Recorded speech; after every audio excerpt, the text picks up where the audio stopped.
Welcome to Duck and Reality. This week in the house is my friend Ana. Hi. Welcome to the pod. Thanks. I'm so excited because we've been talking about doing this for a while. I know. And then you have started something exciting that we're going to get into in a little bit. Yes. But first, we're going to start with a little bit about who Ana is. Okay. And, how did you come to California? Because you're originally from the DR, correct? Nope. No, see? No. See, I knew there was something in there that I couldn't... There's an interesting story here. My mom and dad are both Dominican. Right. And they got married in, this is a good story. They got married in 1965, but my father was doing his residency in Boston. Oh. Yes, Boston connection. Oh my God. Yeah, that's New Jersey. That's okay. My brother was born in Boston. Oh, okay. My half brother. So my mom, they got married, but my dad wasn't at the wedding. Wait. Correct. Okay. I get that look all the time. How do you get married without a groom? Well, my grandfather stood proxy for him. That's weird, but fun. People don't see the look on our faces. It's creepy weird, right? Yeah. But it's kind of cool because she didn't have her visa yet. And it was during the American occupation. So she couldn't get out of the country. Oh, wow. And so they had to do it that way so that she could get out of the country. Right. So then she finally got her visa and she went and met him in Boston. And then they moved to, I want to say like Cleveland or something like that and got married there again. So, and then they moved to South Dakota. Wow. Yeah, girl. See? That's a huge, Huge change. Yeah. Island to tundra. Yeah. Why? I don't know. Why? Because they were silly. Or chasing your dad's residency. Or was he finishing Yeah, so he was in Boston. He was in residency and I think he was actually in Worcester. Ah, okay. That's where my brother was born. Did I even say that right? Worcester. Worcester? Yeah. That's all he says. Or Worcester, depending on where you're from. Worcester. Yeah, that too. And he'll be coming here. You have to meet him. Oh, yes. Yeah. I would love that. Yeah, in June. Anyway, so there were some colleagues of his, one colleague of his that was from Aberdeen, South Dakota. And so he told my father and his friend, who was also Dominican, or maybe he was Mexican, I don't remember. Anyway, that they needed pediatricians and other doctors in South Dakota. And so my dad went to South Dakota, and I think that after my mom and dad stayed for over 50 years. Oh, wow. Yeah. I mean, my dad grew up on a farm in rural Dominican Republic, so farm is farm, Yeah, except when there's 15 million feet of snow. Right. 15. Right? I know. I have asked my mom and dad this a million times, and they really have no answer other than the people were really nice. They were very welcoming, which was, to me, a surprise in South Dakota to welcome, immigrants. But it turned out great. Yeah. I mean, it was a great way. It was similar to Alameda. It was Aberdeen, South Dakota. And I think at the time there were 35,000 people. Oh, wow. Yeah. But yeah, made a lot of good friends there and stuff like that. So yeah, I never ever knew that you lived in South Dakota. Yes, I am South Dakota born and bred. And then in college, I moved to Minneapolis to the University of Minnesota. And I think I lived there for 12 years. Oh, wow. And it was always my dream to live in the Bay Area for no good reason, other than a lot of pictures, a few visits, family, friends. So in 2000, I moved here to San Francisco, and then I moved to the East Bay, and then Alameda in about 2017. Oh, nice. Yeah, and I've moved away twice. I moved to Mississippi once, Tennessee, and then Portland, Oregon. But Alameda's home. Yeah. I keep coming back. I can get that. Yeah, totally. It's beautiful here. It is beautiful. And it's we get the best of everything because we're so close to Oakland, so close to San Francisco, but we're our own little place. Yeah. I mean, I'm a small town girl who gravitated toward a small town, but I get my big city girl fix. Mm-hmm. Yeah, it's nice. I love the city, and growing up in the city, I was always downtown. I was always just And I got in trouble all the time for like taking the train before I was supposed to go in town to like hang out in downtown Crossing and whatever in Boston. Yeah. And then, but now I'm like, I can't imagine living in downtown areas. Yeah. But I like to be close to them. Yes. Same. I want to be able to dip in and dip out like on any given day. Exactly. But yeah. I like that, we're so kind of calm and quiet here. That's so funny that you used to get in trouble for taking the train. I used to get in trouble for riding my bike around the block. Oh, we could be around the block. That's fine. As long as we were in like screaming distance. Yeah. As long as we could hear the whistle, my dad's whistle to come home for dinner. Yeah. But yeah. Yeah. I remember I called my mom on a payphone once to be like, I'm going to be late. And she's like, well, where are you? You can't be that late. And I was like, well, I'm still at Forest Hills. And Have she's, you "Why ever are heard of at New York Forest Hills?" City? Have you ever heard of the Bronx? I took the wrong train. Oops, I just saw a bee. So were you born and raised in Boston? Yes. Oh, cool. Yeah, I'm second generation, if not third. But you don't have the accent. I do when I get mad or really drunk, but I started tucking it away as a bartender when I was like 18. Well, no, it was probably my early 20s. I bartended in between Harvard and MIT. Oh, okay. And one night we were just like fucking around and had English accents and like wigs. We used to do all kinds of fun things. And we made a little bit more money, like just like it wasn't that busy. And I was just like, do you think we made more money because we didn't have accents? And one of the girls was like, no, that's not true. And I'm like, I don't know. It's interesting that would figure into that. Yeah. Well, my mom also tucked her accent when she was at work because she always thought it sounded more professional. Okay. And so, because she worked in the medical field. And so, like, and which is kind of crazy because Boston is known for its hospitals. Yes, it is. And it's known for, like, that community. But still, she felt like there was a difference in how she was treated when she sounded local versus when she didn't. And so she kind of did it for just work. And the rest of the time, her accent was kind of there. And so I started tucking it at work at the bars. And I would make more money. Oh, wow. Yeah. I wonder why. Did they ever... Snobby rich white dudes that go to Harvard and MIT. Ah, there you go. And that's how I slip into my Midwestern accent. It only comes out like if other Midwesterners are around. Yeah, I don't think I've ever heard that from you. Like, Oh, no? oh no. Oh, my God. Oh, my God. Yeah, I can slip right into it. But, they always say, I don't sound like that. It's like, girl, yes, you do. When I hear like a terrible accent on TV, I'm always like, oh, not all of us sound like that. But like really most of us do.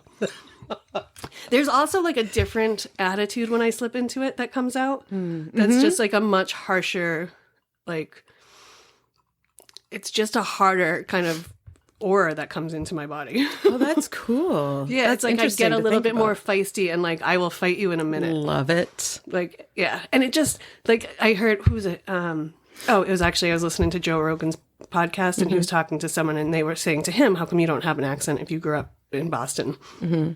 And he said he got rid of it, like going into acting and things like that. And the guy was like, oh, it's a great accent. And he was like, yeah, on a guy, it's really cool, but on a girl, it's like, and I was like, yeah, that's the thing too. Like, like if I'm like, yeah, guy, what the fuck is up? That's hilarious. We're gonna go down to the fucking Packy and get some fucking beers. Like, and it's now when I try to do it, it feels so forced. And I now understand how Ben Affleck is so terrible at it. Like, Oh, is he?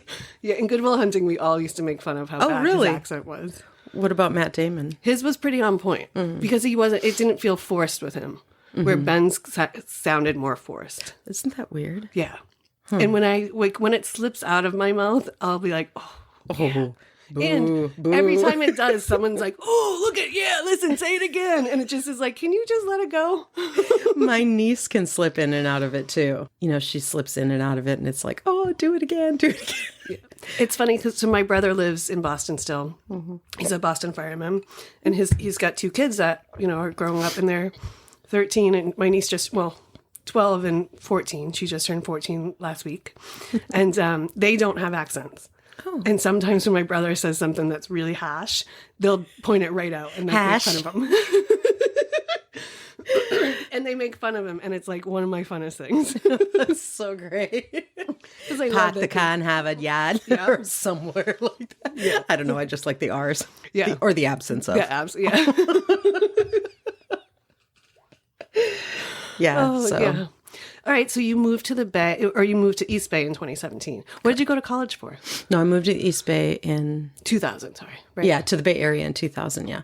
Where did I what? What did you go to college for when you went to Minneapolis? Minneapolis. I did psychology, which is what most crazy people do. Yeah, that is a fact.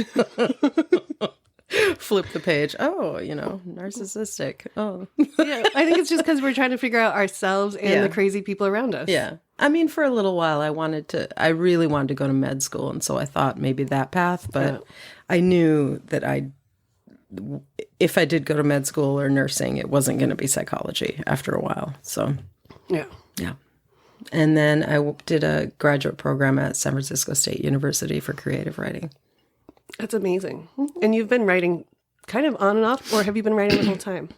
Say that again? Have you been writing professionally? You wrote professionally for a while, right? Correct. And then you kind of moved out of that? Yeah. It's not incredibly lucrative, and you have to jump through a lot of hoops. And I mean, there's a whole backstory to that. But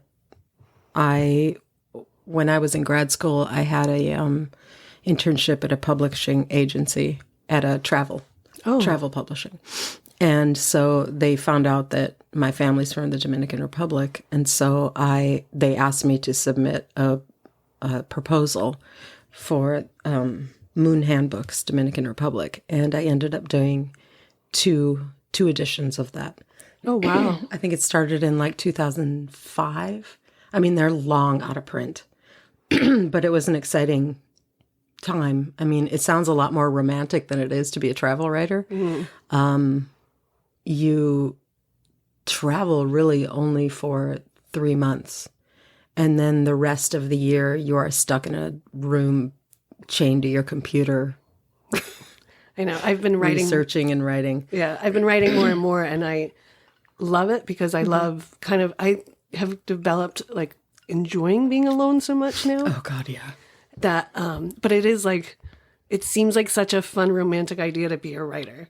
And then you're like, oh, this sucks. And then writing is just hard. Like to sit down and write. Like I've been listening to all these different books about like how to write and how to, capture the muse and how to do all those things. And it's like everyone is it's such a spectrum of how people get it done. Oh, absolutely. That it's like, all right, you just have to really it's kind of like life. You just have to find what works for you and leave the rest. Yeah, that's true. Are you writing fiction or nonfiction?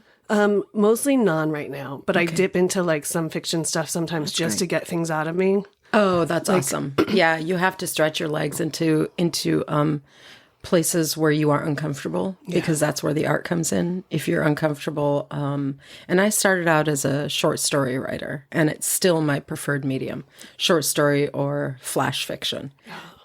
What is flash fiction? Flash fiction is, people have different ideas about it. For the most part, I consider it like, 1,000 at the most words or less. Okay. So, I mean, I've written stories that were like 2 pages or 1 page or like 3 paragraphs. Some people call it microfiction, but flash fiction, actually. I like it. More accurately, flash fiction is my preferred medium. And it's often harder than like, say, a novel, which I can't write because I have a very short attention span. And I get sick of the people. For the TikTok lifestyle. Right. Exactly. But flash fiction and short stories you really have to keep it very condensed. And so you can't get too wordy. Right. Which is just beautiful to me because it's the way that I talk and live. It's like, just get to the point. Yeah. Just do that. Don't do a bunch of flowery bullshit. Do you have ADHD? I don't think I do. Okay. No, I just have a really short memory. I have a really short memory, so I have to like go back to like chapter 1 if I'm writing a novel and think, what the fuck was this character? Who's that one that I Who's said? that one? And what was she wearing? Because I'm coming back to that. And ugh. Oh. But yeah, so my thesis was I think they said 30 pages of a novel. And of course, mine was little short stories that could either be taken as a full novel or taken just as short stories. And it was based around pictures. But that sounds amazing. Whole other story to that, how I came up with that. But yeah, I guess for the purpose of this conversation, it was about short stories and my preferred medium. Short. I mean, like one of the chapters I think was 2 pages, but it did have something to do with the, like the 7th chapter or something like that. Yeah. So they were kind of interwoven, exactly. but lightly, so you could take them either way. Mm-hmm. That's really smart, though, especially like that's, excuse me, that's taking like, it's using your superpower. You know what I mean? It's taking what you're good at and making like the assignment yours. Sure, but I didn't know that at the time. Right. Oh, yeah. Because now if I was to take that story again, I would scrap the whole motherfucker. And I do get to swear in this, right? Oh, yeah. I get to scrap the whole motherfucker and start all over again and say, okay, this story was really good. I just have to format it again to what my strength is. And now I know what my strength is. How did you find your strength? Just with time or?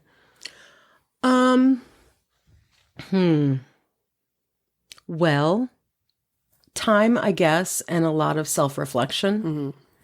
A lot of self-reflection and admitting that I will never fit into that box of novel. Yeah. Maybe someday, never say never, but realizing that my way of talking and my way of meeting people, my way of getting stories out of people is very short little blips. Right. And not short little blips like in the sense that I don't want to know more or whatever, but it's more get to the point. Don't tell me how the weather is because I already fucking know. Right. Tell me, do you believe in God or not? Yeah. Get right to it. I think that's why we got along. We got along right from the start is because we were both like, all right, let's either talk about real shit or let's not talk at all. Yeah, I mean, total Scorpio. Or just Latina. I have no idea. It's just enough with the bullshit. Let's just move on. Yeah. I was going to say, I'm not either one of those things and we get along pretty well. Yeah, but people have always told me that I'm a misplaced New Yorker because I don't like, which is true and not true. I mean, one of my dreams is to just live in the big cities, just to feel that energy and feel that, so... that's kind of my immediate gratification, but it is getting to know people, and then you get to pick and choose who you know. Yes. And that's a powerful thing, too, to decide who has access to you and who doesn't. Yes, and that's only in the last 3 years for me. Yeah, I'm still learning that some days. Good. Like, I'm still sometimes giving too much away or, like, giving too much to others and not giving myself enough. But it's really hard, especially when you grow up, though. Like, especially when you grow up, like, we're closer in age. Mm-hmm. And so like when we grew up, it was like, we're here to help. You're here to this. Like, yes, women are kind of second class citizens. And like, are we really close to age though? Well, yeah. Really? Yeah. We're probably within 6 years. Girl, that's not close to age. If not closer. I'm 54. Are you really? Yes. I didn't think you were over 48. What? Like I appreciate it. I'll be 44. Like I thought you were really yeah. What, this old thing? Y'all wish I did have my camera set up right now. Yes, 54. I'll be 55 this year. And somebody just reminded me of that. They asked me how old I was right now. And I was like, am I 52? And they were like, no, Ana, you're 54. That's right, I'm going to be 55. I guess that does deserve a party. It does. Or a big trip. Yes. Either one. Yeah, I think people who don't like their birthdays, I get it for, you know, whatever you're comfortable with. Mm-hmm. But I'm like, birthdays are a big deal because like you're getting to celebrate something someone else hasn't. Oh, absolutely. And, like, especially in the last, after this year and losing Wilkie and so shockingly. And then so many of my friends have been losing people all over the place. It's been wild this last couple of years. I know. I don't know. I think maybe it's our age that people are starting to die off. And I mean, people in their 40s shouldn't be, or early 50s shouldn't be just. No. Like one of my friends, Steve, who we'll meet later on in the season. I don't know if we call these seasons, but he had like 3 friends die in like, I don't know, probably 3 or 4 months. Oh my God. Yeah. Okay, how old is he? He's in his early 50s. That's a lot. Yeah, and it's been just wild. My friend Peppy just lost one of her best friends, Francis, in San Francisco. Like, and it just, he's in his 40s. I mean, it's just been, and not all of them have been, and most of them have not been drug overdoses, which is, you know, we're in the Bay, so a lot of people just assume it's drugs. Right. But a lot of it has just been like health problems. Oh my God. And it's been wild and weird and just reminds you how like precious everything is. Absolutely. I had a friend die when I was in my 30s, and she was one of my best friends, and she was just a beautiful soul, but she did die of a drug overdose, and on New Year's Eve. So it's like, oh God, you know, and that's when it started to tumble. You know, it took a little bit, but now, you know, a bunch of family members are dying and all that shit. So generations are peeling off. Yeah. And it's hard. And like, grief is a weird fucking thing. I've never lost anybody really close to me, but my father is very close. And so, and my favorite uncle died maybe like 5 months ago. Jeez, really? 5 months? Yeah, but so it's like generations are just going. Yeah. I once had a friend who was like, "You're good at death."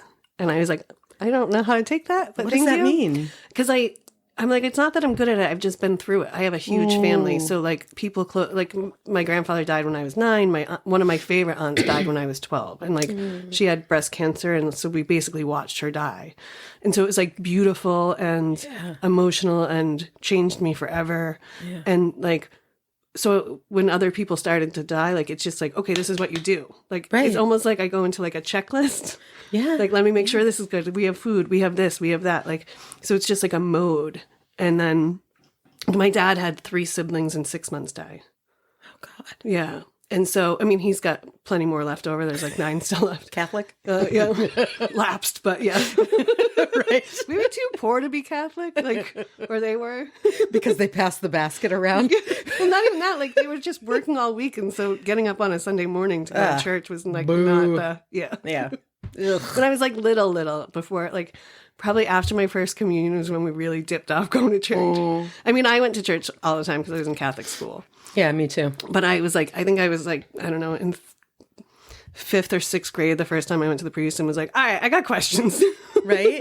Oh my God. That shit backfired on me. I once got sent to the principal's office for asking, why is Judaism bad? Because I fully grasped that. And then I also wrote a book report on the Moonies. And it was a really good book report. It included pictures. Nice. And I thought it was incredibly interesting, and I got a D because I was in Catholic school. I mean, maybe it sucked. I don't know. Yeah. But it doesn't matter because I was the only one. Everybody else was writing on like smoking is bad and all that shit. But I was like, oh, the Moonies. I once got a D in religion, and I fought with the nun because I was like, how can you grade me on how I pray? Right. You can't. And she's like, because you don't pray. I'm like, yeah, you don't know that though. Right. You How can't can you see prove me. that? What do you want me to talk to you like I'm talking to God? I'm not going to do that. You're just a nun. And you're mean. Right. Are you coming in the confessional with me? Right. I used to go into the confessional with this one really great priest named Father Krogman, Father David Krogman. And he and I used to just tell jokes to each other.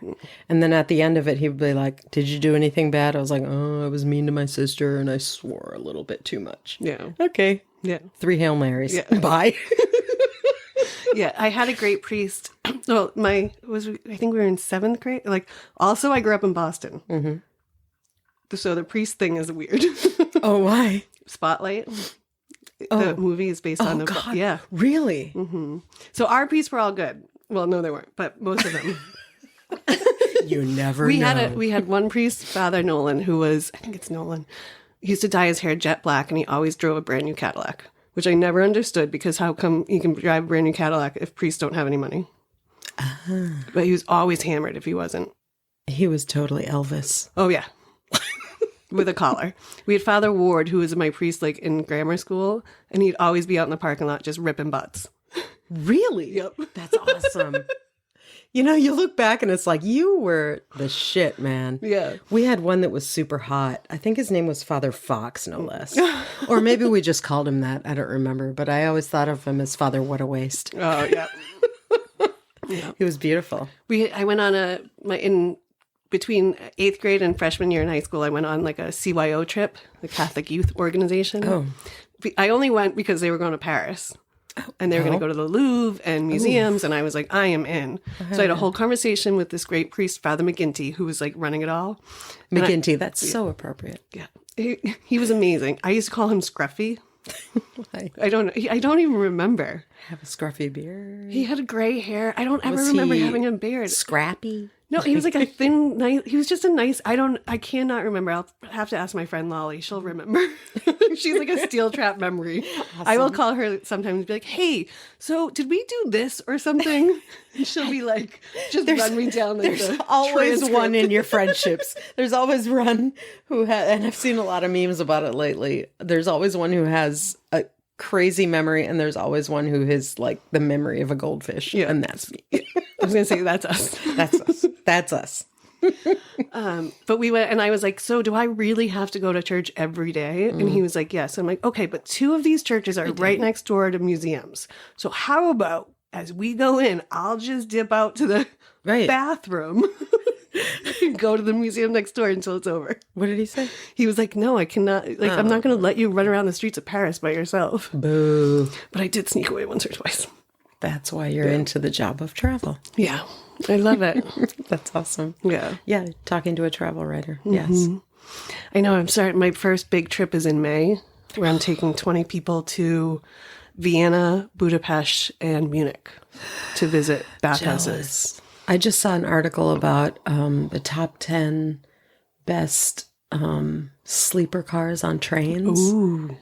And that's always been my dream, but my God, they're like $5,000, something like that.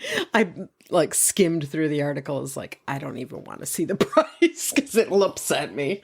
There's a train somewhere in California. It's probably up in Napa where it's like a wine train and like you take it. And I've taken that. But it was like, I forget how much it was, like $500 for the afternoon or something. One of my friends had sent it to me. It's like this beautiful rail car and all this stuff. And I was like, oh my God, this looks amazing. We should go. And then I looked at ticket prices and I was like, what? We need 2 more jobs. Oh my God. Somebody gave that to me as a gift. My God, I didn't realize how generous they were. Were they trying to sleep with you? Oh, no. Holy shit. I think they won like something. So fuck that. But yeah, it was great. The food was good and the train was really pretty. But you basically go, I don't know how many miles, and then it doesn't even turn around or go like in a circle. It just backs up. It just goes. I don't know, for like $500 a ticket, I feel like I should get a turnaround. Right. Or a reach around. Yeah. At least buy me dinner before you. Right. Oh, that is hysterical. Talk nice to me. Tell me I'm pretty. Oh my God. That is hysterical. So this is here we go. So you were here and then you've now said that your memory is terrible a couple times. That's true. And like my memory is terrible because I think I've had so many concussions. Have you? Yeah. Probably at least 4 to 6 confirmed. I've been in a ton of really serious car accidents. Oh my God. Almost always as a passenger. Oh wow. Almost always. I was driving once. I was at a red light and got rear-ended. Oh my God. And like terribly rear-ended. Actually, the day I decided I was moving to California, I was at a red light on my way to the gym and I got rear, and I saw him coming. Like he was driving like an asshole on the street, and I pulled up at a light and he was still looking at the woman that was like driving super slow, and he just creamed me. Did that seal the deal? That's it. I'm moving to California. Kind of. Well, part of me was like, now my car is fucked. Because he like pushed me so hard that I had front and rear damage because I hit the person in front of me. Oh my God. So my car was in the shop and stuff. And I was like, what the fuck? Like, but really it worked out well because his insurance paid for me to take a rental to California. So my car was in the shop while it was getting fixed, and then they had to pay to ship it to me. Really? So the miles that I would have put on my car driving here. I'm surprised the insurance did that. Well, because they didn't have a choice. It was his fault. He got out of his car and started to complain about how his brakes didn't work. Fucker. And I looked at the guy who I hit, and we both looked at each other, and we're like, and the guy that I had hit was like, looks like we're both suing him. Right. And I was like, and his girlfriend was like trying to defend him and talking even more about how his car was a piece of shit when the cops showed up. So the cop kind of looked at me and the other guy, and we were both like, you heard it too. You heard it too. That's on paper. Yeah. So I didn't really make any money off of that accident. But but you got a rental car to California. That's awesome. So they gave me a rental car for like 3 weeks and until my car got shipped back out, and they paid for it all, which was amazing. That's awesome. Yeah. So it was kind of like oh my God, am I making the right decision? Right. Because like, how am I going to get there and all that stress? Right, and then it was like, oh, actually, this works out in my favor. Yeah. But I hit the steering wheel and got a slight concussion that day and like broke my sunglasses and Jesus. yeah. I saw him coming and I like started to like tense up and then I was like, go limp. You had enough time to think of like that? You know how like you see it come like Yeah. when you're in an accident, like slow motion, but I could see him. I was watching him in my rearview mirror. Because he was driving like an asshole, and then he got caught behind this lady who was driving super slow. Oh. And so I went up over this hill and stopped at the red light, and I kind of looked back, and I could see him coming. And he was totally looking like to the left as he came up over the hill, and was still going like 35, and just never noticed that we were sitting at a red light. Did anything happen to him physically? No, I don't think so. His car was messed up. Yeah. Yeah. And his insurance went total. Yeah. Really high for the Probably a long for a time. Yeah, probably still now. Good. And you're in California. Yeah. And I love it here. I know. You ever any plans to go back to the... I mean, I go back to visit every 6 months or so. Yeah. But I don't think I would ever live there again. I can't do the cold weather. Yeah. Right. Exactly. That's how I feel. That's how I feel. I get bitchy now here when it's like 50. Same. I'm a total weather pussy. Yeah. It's like I grew up in Blizzard Central, and, you know, I remember once in Minnesota there was like minus 70 up north. Up north. Up north. But here it's like it gets down to like 51, and I'm like, bae. Poor thing. When I lived in like mid-state New York for almost 10 years, and I like wouldn't turn my heat on until Thanksgiving. Like even if it was cold all through October in the beginning, I was like, nah, it's too expensive. Like throw a sweater on, and I'd be like, my God, how the fuck did I become my mother? But I was just like, I'm not paying for it. Like it's too expensive. And now I've turned on my heat here. At like 55. Yeah, probably. God. But like just for like an hour or two to take the chill out of the place. Yeah, but like same. But still, I'm like, I turn it on. I'm like, what happened to me? And the chill goes away for a while. Yeah, for like days. Yes. Yeah. It's like, well, that worked. Yep. Yeah. Totally. But so your memory issues, yes. Are they, or when, I guess, did you get diagnosed with your epilepsy? And do you think that is what causes some of your memory loss? Absolutely. I was diagnosed at 13, which many people are diagnosed in puberty, unless they had like a high fever or a head injury earlier than that. Oh, okay. And so I was diagnosed at 13, and I'm pretty sure that it was happening maybe 6 months to a year before that. Wow. And nobody ever noticed, but it got worse at 13. And then I went, let's see, they gave me some meds, and it did really well, which oftentimes people will go through it at around puberty and then be done with it. Like they grow out of it, which is what my brother did. Oh, wow. They are fortunate people. And so I went through my 20s, not on meds, not having seizures. And then at 32, they came back even worse. Oh, wow. Yeah. I started with just what they used to call petit mal. And then at 32, I started having grand mal, which is the kind that you fall down and you lose consciousness. And I lost consciousness before, but at 32, I started doing the fall on the floor and the convulsions and all of that stuff. And it was really horrible because, for instance, my first one, I lost about a month on either side of memory. Oh, Wow. So I don't remember a month before, and the month after is very hazy. But so, and I'm incredibly fortunate in that I only have one every few years or something. I'm so fortunate. A lot of people have it more than, daily Yeah. or once. That's the thing about epilepsy, is that everybody's is different.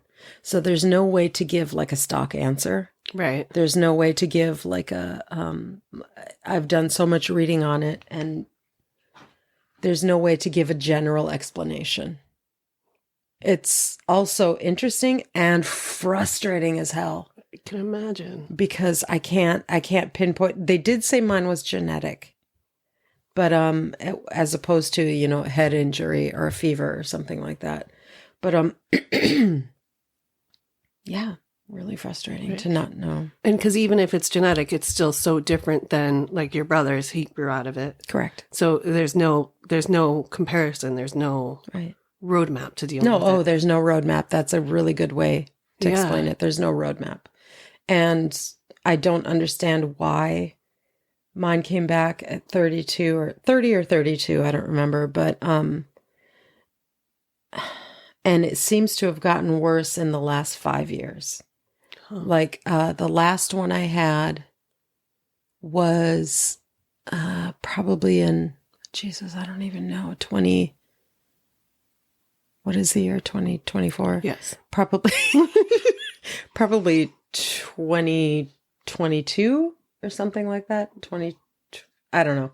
But I had 6 hours of straight seizures. Oh, shit. But I was conscious for most of them. And I've never done that. What does that feel like? It's fucking terrifying and fucking horrible. I can't even. It's just, and I don't know, some people do have that where they are conscious, but mine were, I have no control over my body. Absolutely not. And that's the only one I had where I was conscious. The other ones I had were like, I have been told, because I don't know this, but apparently I scream really loud right before it. Oh, wow. And then I just fall and have it. And I don't know how long it lasts. But you wake up, and I do remember there's this thing called an aura, which is right before you have a seizure. And some people don't have them and some people do. And I do. Mm-hmm. I will have petit mals, which is kind of it's called an absence seizure. Okay. And so I'm not really there. There's like a weird lag time between conscious and coming back into it. And how I like to describe it is like there's this rubber band pulling your soul out of your body. Wow. And so it pulls out, and then all of a sudden it snaps your body into it. And that's when you come to. Okay. And that can last, I don't even know how long. I don't know how to describe it. Right. It's just wild. A total out of body experience. But then, see, memory loss. What is the next thing I was trying to tell you? What was on the docket? Fuck. We're talking about when you get your seizures and like the kind of almost like a warning that you're going to get one. Yes. In a weird, okay. An aura kind of. An aura. So my auras are, I've had a day of basically on and off petit mals. And oftentimes it doesn't register in my brain that something's coming until I look at it in retrospect, right. Like maybe 3 days down the line. But after that, after the auras, then I come to this point where I do scream. It's like, it's been explained to me like a blood curdling thing. And then I fall and I have the actual seizure. And I don't know how long that lasts. Honestly, I think it varies. But then I come to and I'm, God, how would I explain this? It's the most terrifying feeling that you can experience. For me, in mine, I don't know my own name. I don't know anyone's faces. I remember one time laying in the emergency room and seeing my sister, and I know this in retrospect that it was her. Right. But I remember seeing my sister and being able to think, I know that person. Why do I know her face? And her husband apparently was there too. And I was like, that guy's a stranger. I have no idea. Why is this guy staring at me? That's got to be one of the creepiest feelings ever. It is not just creepy, but it's terrifying to not know your own name. People ask you, what is your name? Who is the president? What day is it? Blah, blah, blah. All those things that you are asked when you're in an emergency situation. And I'm like, I don't even know what a name is. I have no idea. Wow. And if people don't... Also, I remember there was this one time where I was surrounded by a lot of firemen because normally that sounds great. In retrospect, I'm like, damn. But... yeah. Right? Uniform. But I remember thinking this wall of people were looking at me. And there is not just a terrifying aspect, but it's embarrassing. It's humiliating. It's sobering. But that's after the fact because you realize that you are not in control of your own body. Right. You can die at any time. Make the most of life. Yeah. That's a lesson here for people who don't have epilepsy. Live in fear every single day that that's going to go away.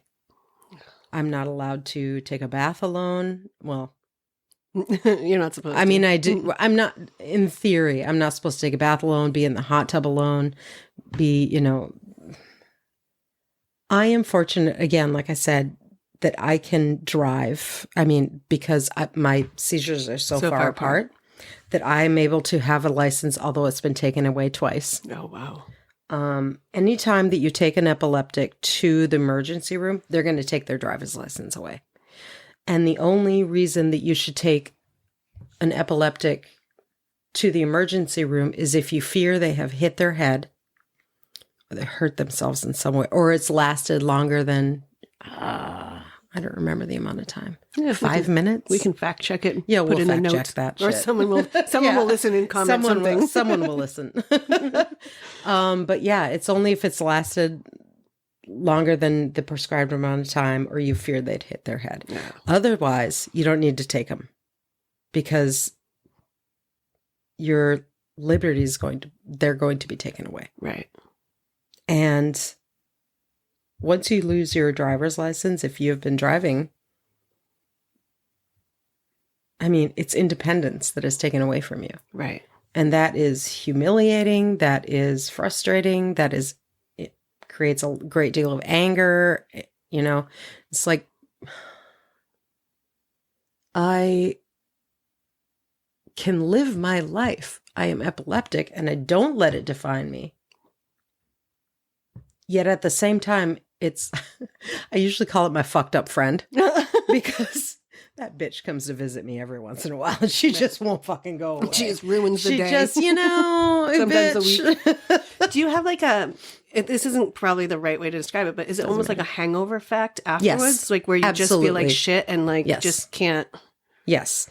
It's called the post-ictal.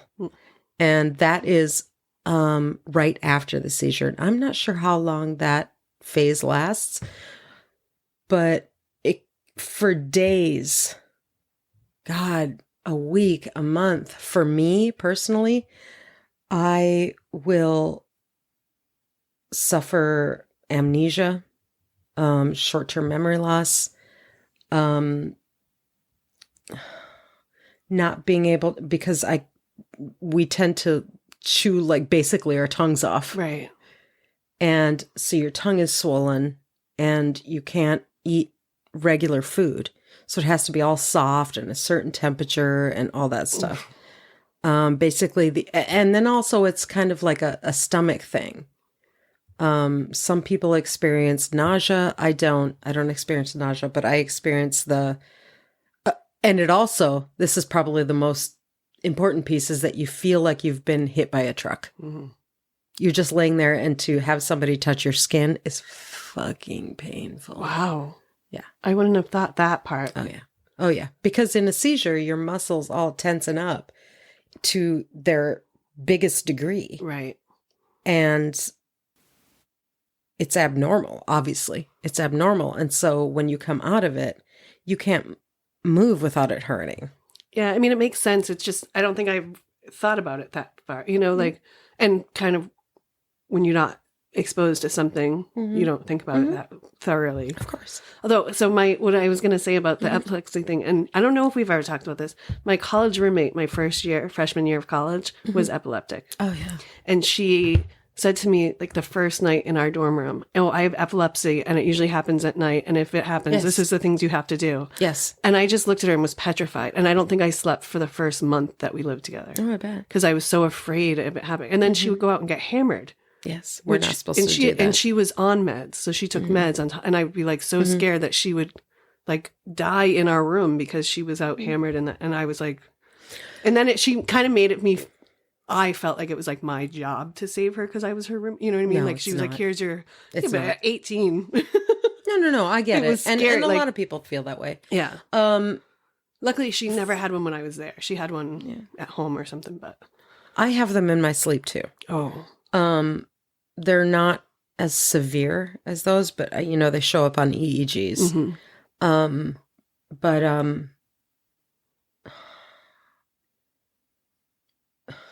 okay, so they show up on EEGs. See, there it is again. Fuck, what was I saying? That you have them at night in your sleep. Yes. That they're not as severe. Yes. And you need to post this stuff. Yeah. You need to keep this in because this is the shit that happens. Yeah, no, I think it's, I would, as long as you're comfortable, because that's so. I am comfortable because this is education for people. Yeah. Not just people who know me, but people who are epileptic, knowing that there's somebody out there advocating for them. Right. And somebody explaining things that a lot of people who don't have epilepsy don't know. Right. It's like an iceberg. They often say it's like there's this very tip, but there's this giant thing underneath that nobody is very rarely ever told. Right. Wait, what was our fucking topic? Well, just now I kind of want to fuck with you until you were talking about horses. Right? Okay, so we're not okay. So your roommate experienced these at night. Yeah. She said, and she warned you. Yes. So I do tell people that I'm very close to. I have certain friends who have keys to my apartment. Mm-hmm. I educate people on what to do if epileptics have seizures, not just for me, but for everybody. There's a lot of people who have epilepsy still don't talk about it because there is still a stigma. Yeah, I can imagine that. Yeah, I have been, Jesus. There's some really ugly shit that people say. Really? When you say that you're, oh God, yeah. Well, you don't look like you're epileptic. What does So an epileptic look like? my best answer to that was, well, you don't look stupid. I like it. You don't look stupid. But here we are, and there you are. Yes, exactly. Wow. Mm-hmm. You don't look epileptic. Yeah, it's because I'm not wearing a fucking helmet. Well, for real, that's what people think. Like I should be wearing a helmet. People really are stupid. Very stupid and uneducated. Yes. And that's why I like when people ask me about this stuff, because I really do feel a responsibility to act as an advocate. I've been dealing with this for decades. Right. And so your roommate, when she told you that, it was not to make you feel responsible. It was more to just educate and keep her safe. educate. Exactly. Right. Exactly. But at 18, or whatever I was, like, it was like one of the scariest things. And for like the first month, like I said, I probably didn't sleep. And yeah, I mean, it's terrifying when you don't know what it means. right. And that's why I was so just afraid of the not knowing. And then also that she would go and get hammered. We're not supposed to. And I do. Cheers. Cheers. We might need to get you another one. Cheers. Yay, Jameson. It's not a sponsor, but it could be if they wanted to. No. Right? write to us. Hashtag Jameson. You can find my P.O. box on my website, Jameson. Right. But not on the same instance as the NorCal Epilepsy Foundation. You guys can send us swag. We'll send it out Yeah, too. we'll send swag. Yep. We'll organize a 5K. Yeah. We'll do a bar crawl. Alameda Bar Crawl, sponsored by Jameson for the NorCal Epilepsy Foundation. Jameson with ads on the side of helmets. They're not just for epilepsy, they're for drunks too. For drugs too.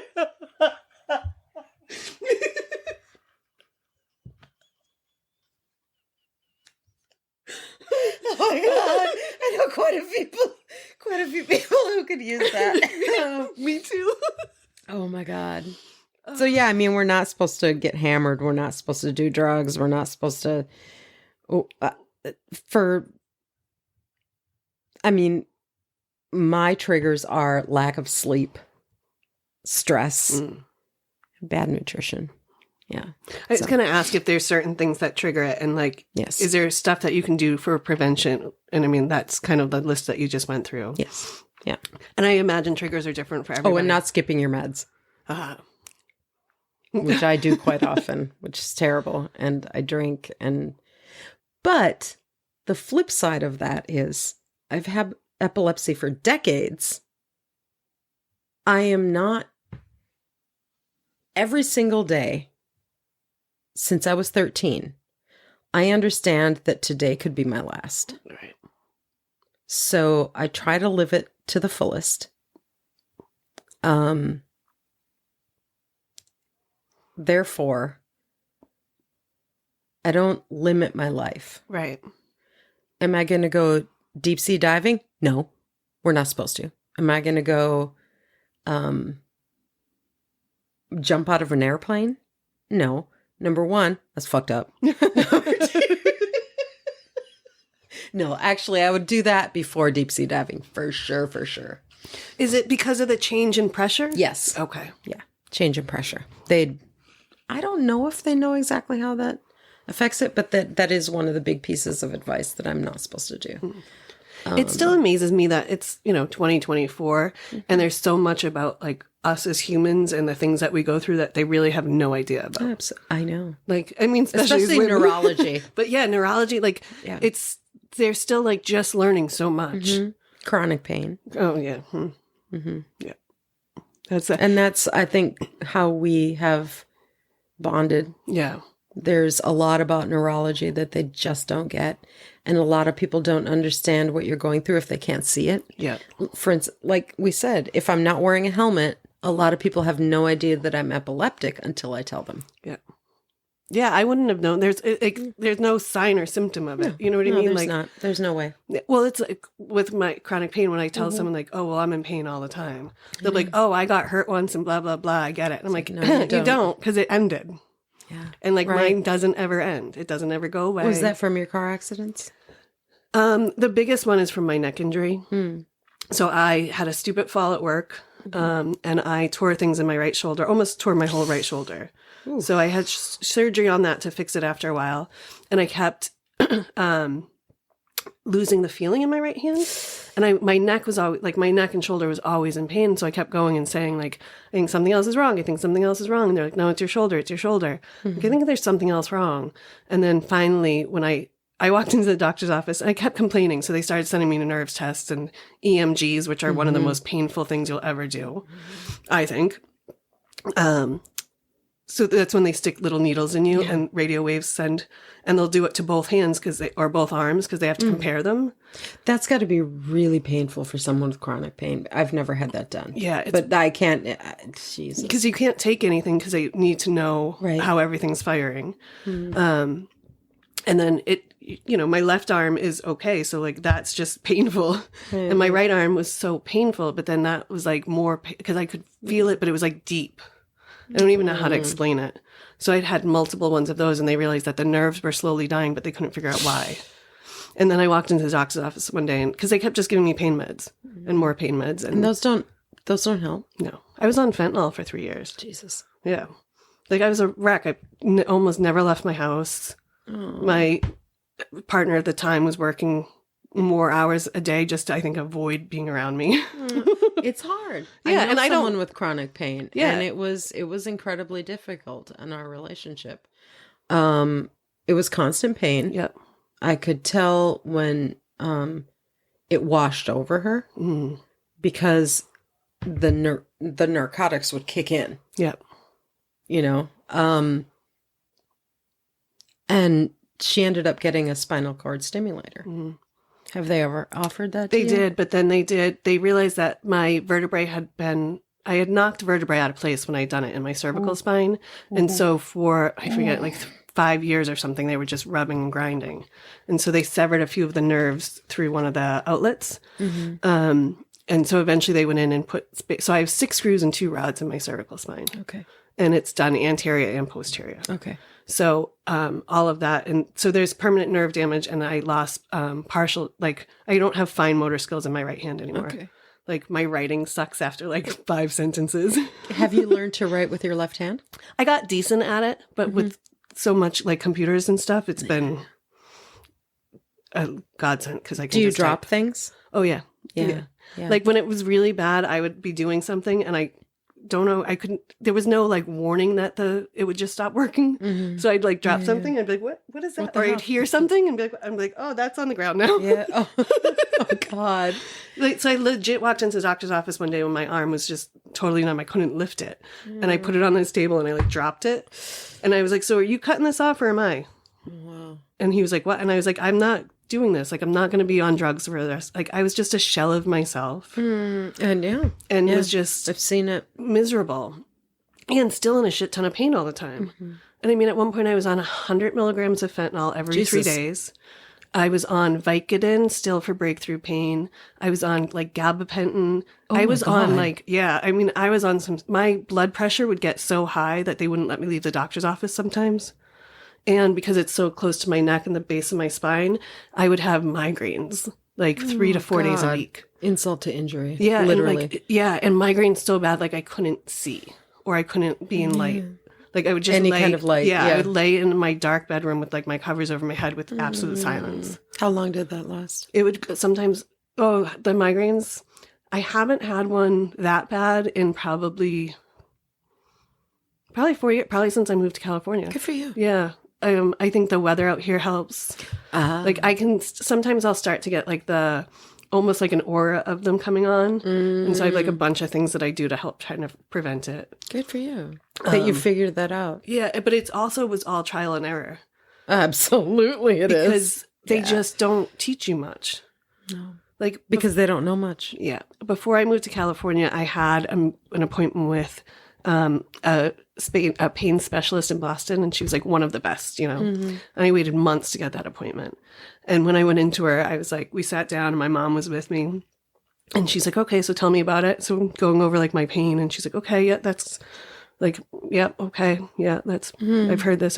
And she's like, so what do you do with it? And I went through all my stuff. And I'm like, and I've done acupuncture, and I do this, and I do that. And she's like, okay. And so I'm like, all right, so what do you got for me? Like, what are we doing? What's the new plan? And she was like, I'm really proud of you. And I was like, oh, thanks. And I'm like, so, and she's like, well, I don't really have much more to say to you or offer you. And I just looked at her and was like, excuse me? And she was like, you really have found like all the things that we would suggest. And I was like, and I just started crying. Of course. And I was like, okay, then let's go, Mom. Like, and I just started to get up and walk out. And she's like, no, sit. And I was like, she's like, well, we could talk about some meds. And I was like, if you're going to talk to me about putting me back on more fucking drugs, like, I'm out. Because at that point I had used weed to get off of fentanyl, and I weaned myself off everything.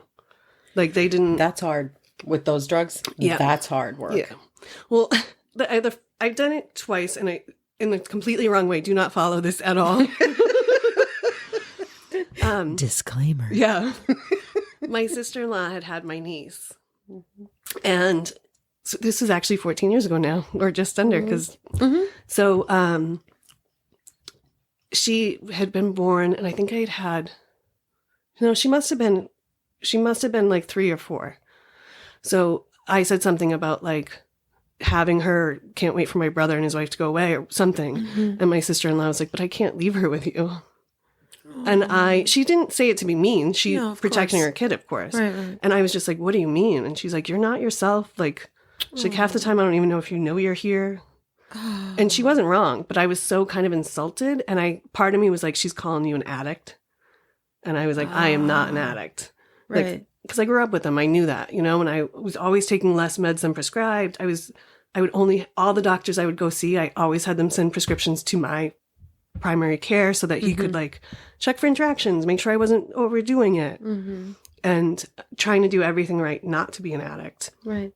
And I completely was in hindsight. But it's a hard thing to kind of admit.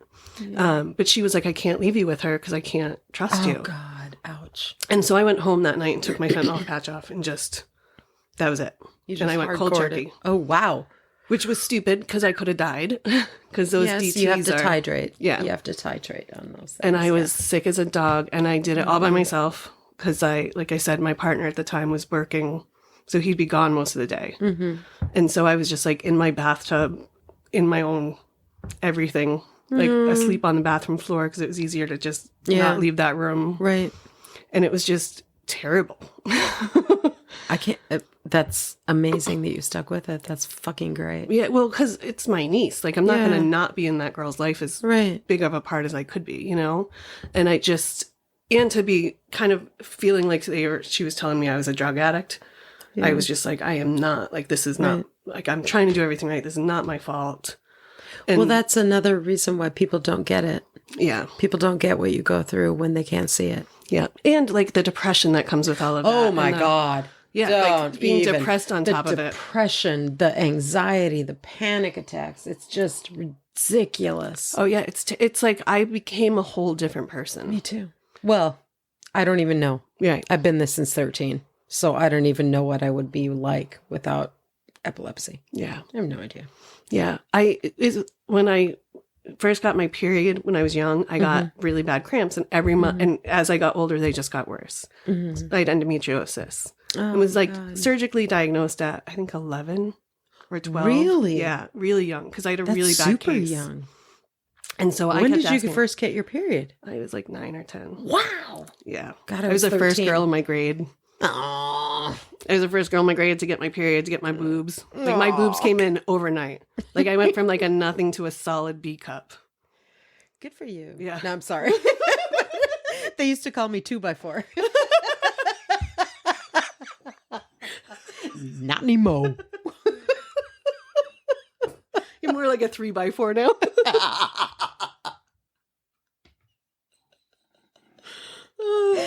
Oh, good God.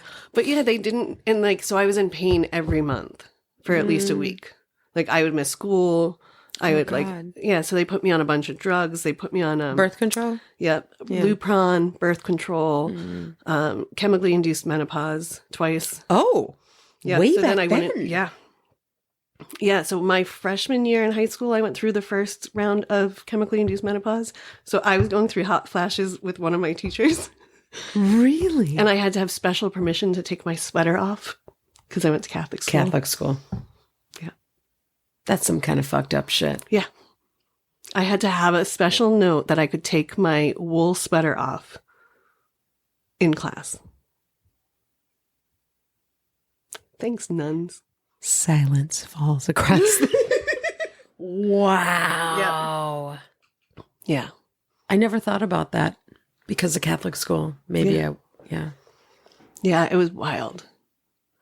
Did people have kind of a stigma against you? Oh, yeah. And even like my family would sometimes be like, oh, you're sick again? Yes. Like, yeah, I'm going to be sick again every month until you take my fucking uterus out. Yep.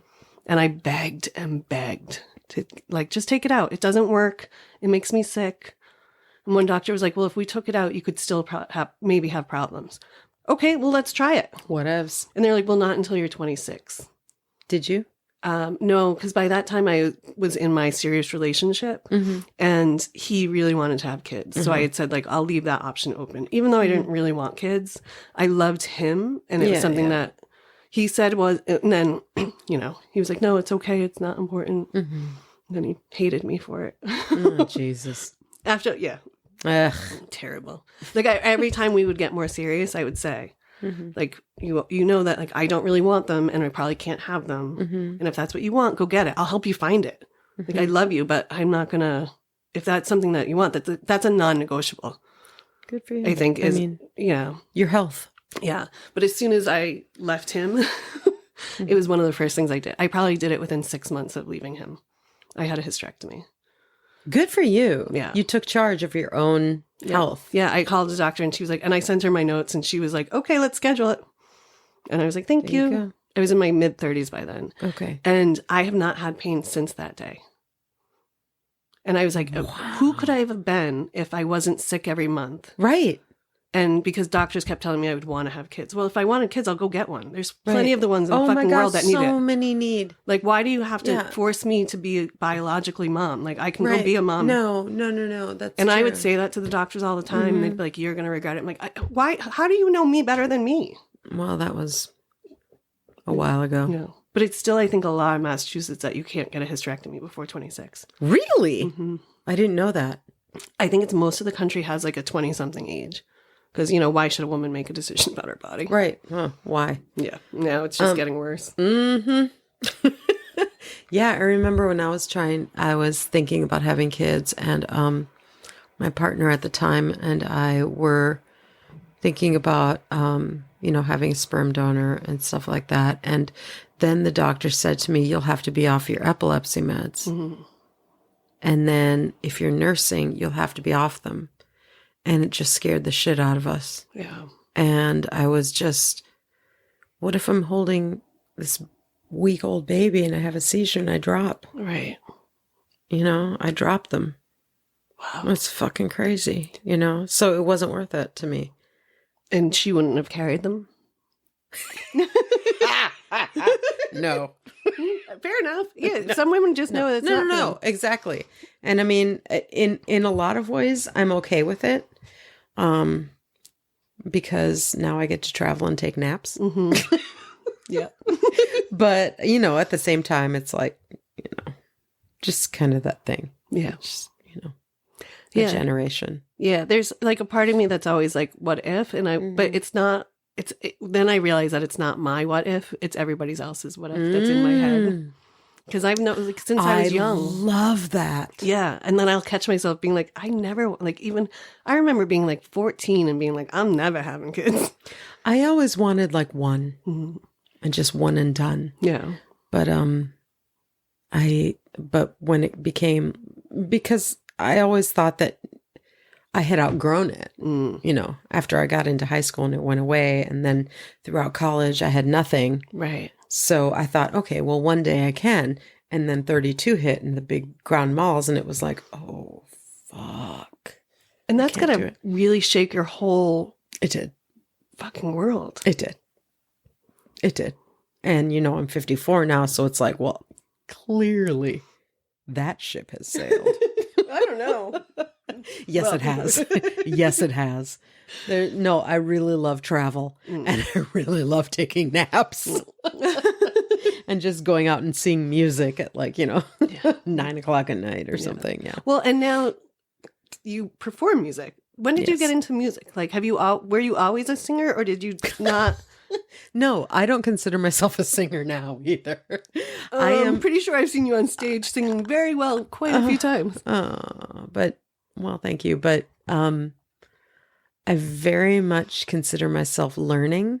And for me, getting into it was conquering a fear. Yeah. And that's all it was. Conquering a fear. Like I always thought, like my first dream when I was a kid was to be a triple threat on Broadway, acting, dancing. I grew up dancing and singing. But I know that I'm not phenomenal at it. I know that I'm not great at it. And at 54, I know that I don't give a shit. I'm doing it because it's fun. I'm doing it because I'm competing with myself. I am learning, which I'm a lifelong student. And I have a music partner who is totally supportive about that, Yeah.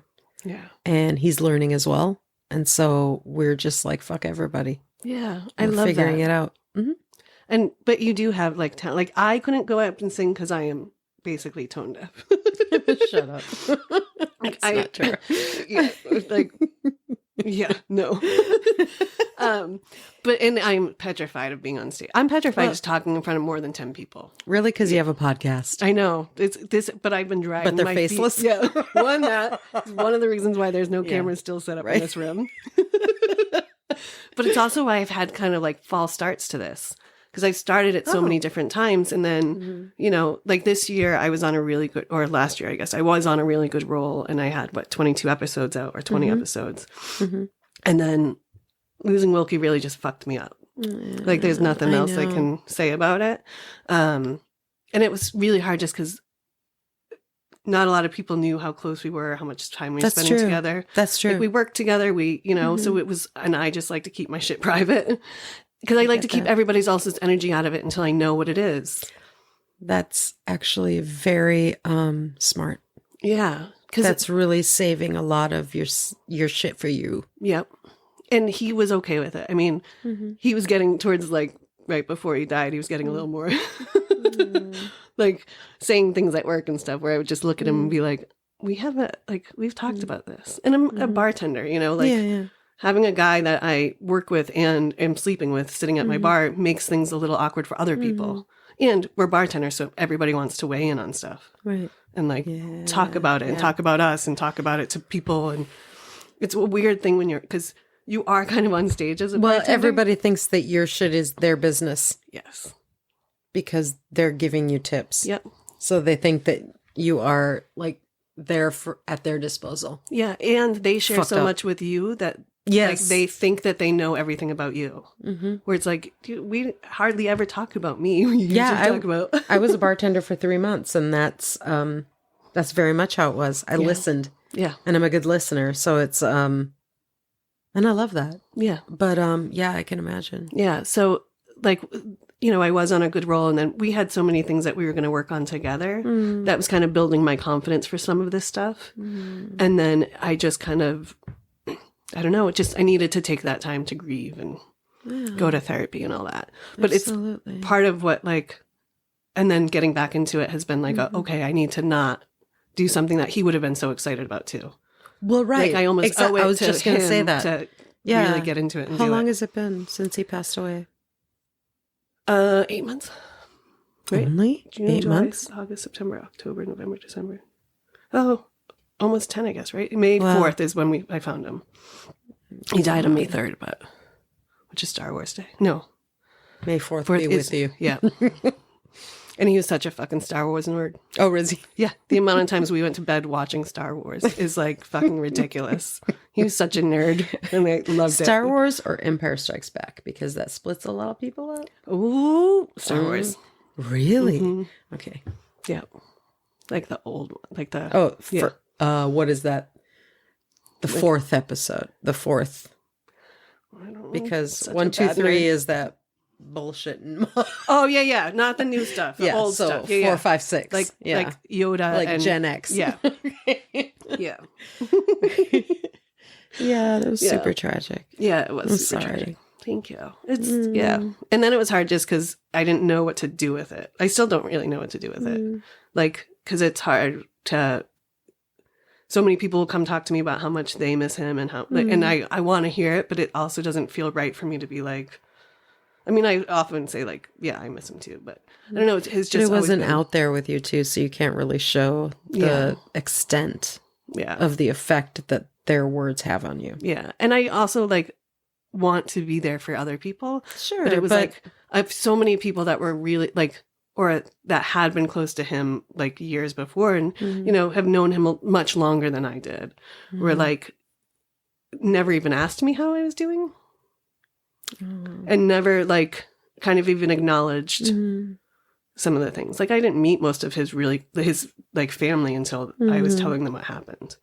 Oh, and then I've checked in with them kind of here and there, but like I've also kind of kept my distance because it's weird and it's like, I wasn't friends with you. So like, Right.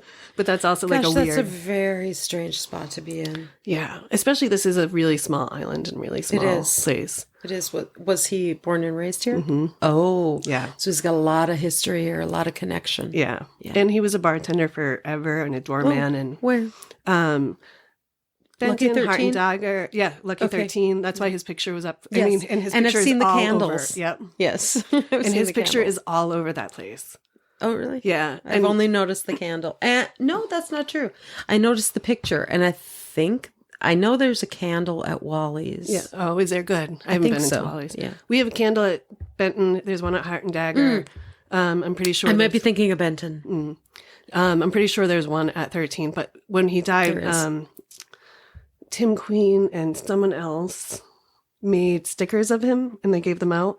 And so there's stickers of him all over 13. And now that I tell you, you'll notice them all the time. Yes. Because they're everywhere. That's true. They're like up in the back, up on the metal post. Is it that same picture where he's... No, it's the one where he's in a red suit looking over his shoulder. I don't think I've seen that one. It's I've a seen great only the one where he's got fists up. Yeah. Something, yeah. Yeah, that one's there too, but a lot of them are in him in his red suit. Yeah. And it's great. I've only talked to him like a few times in Yeah. person. So. But then he was also like maybe 3 times tops. Yeah.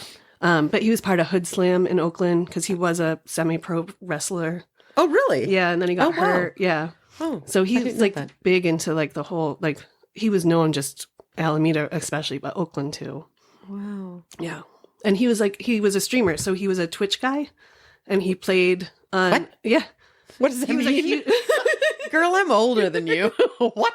It's a streaming platform where people will go like Ben Flanagan is on it for his music. Okay. Like so people will stream different things that they do. And he was a gamer. So he played what was his big game? Oh my God. Maybe I have epilepsy. You wish you could blame it on that. You I'm not even stoned either. Right. There's time. It's a zombie movie or a video game. I'm not going to remember the name. Walking Dead. No, it's not Walking Dead. It's like I don't do video games because of the epilepsy.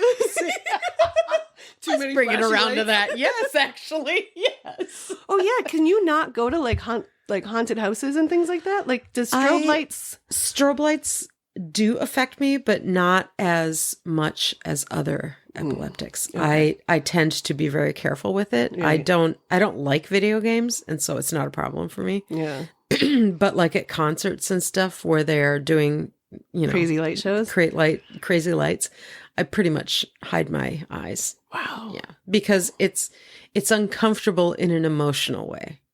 Is it like the fear of it? Yes, it's the fear. Yes, that's understandable. But they did an EEG, and when they do an EEG for epilepsy, they do they make you stay awake for like 24 hours or something before you do it. Oh wow. Yeah, so that you'll fall asleep when you're there. And that's how I know that I have them in my sleep. And then they also do the strobe lights. Like they'll do them randomly, or they'll do them how do they do that? Yeah, they'll do like counts of it. Okay. Like a pattern or something? Yes. I don't know if they do them randomly or not, but I feel like I remember the pattern. That's it. But yeah, I had minimal seizures with that, but I did have seizures. It was in my sleep that I had them.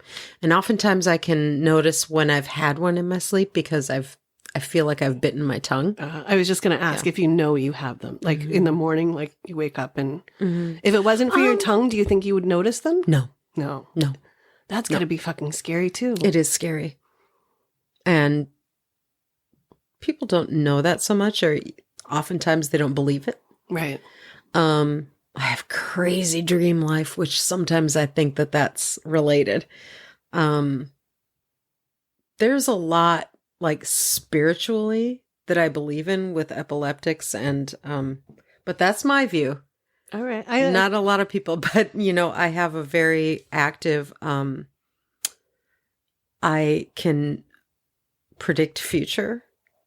Sometimes I can definitely predict illness in people, or if there's something wrong with their Attitudes. Right. Well, that doesn't take epilepsy. That takes listening to some bullshit. No, with I have predicted cancer, a lot of pregnancies. I mean, heart problems, just colds, but colds are easy. I mean, it's stupid, but yeah, shit like that. I did predict the Malaysia airplane crash, the one where the airplane fell out of the sky, and they never found the airplane. Yep. And everybody died. I dreamt that about a week before. Wow. Yeah. Creepy. Super creepy. I get that though, because you're, Yeah. because, well, I mean, I also am spiritual, so that maybe that's why I kind of get it, is that like, because you're tapping into different frequencies. Yeah. And you're, yes. Different energies, different realities, different planes. I don't know how to explain it, but yeah, and it's not something I tell a lot of people because people look at you like you're crazy. I mean, not only do you tell them that you have epilepsy and they can't tell because you're not wearing a helmet, but you really got to get you a helmet. We really Come on, do. Jameson. You know, so long as right. Come on, Jameson. And some roller skates, although I do have roller skates. I don't know where that came from. But yeah, I mean, there's a lot of evidence of maybe not evidence, but a lot of writing on creativity and epilepsy. And you know, epilepsy used to be regarded as like a you're possessed by the devil or something like that back in the day. And probably because of those reasons. Like they knew things that they technically shouldn't have known, and that makes people weirded out anyways. Yeah, maybe. And then on top of that, they would go into those fits. That convulsions, yeah. And actually they do call it fits, like in the United Nations. Oh, really? United Nations, do they still call it that? I don't know.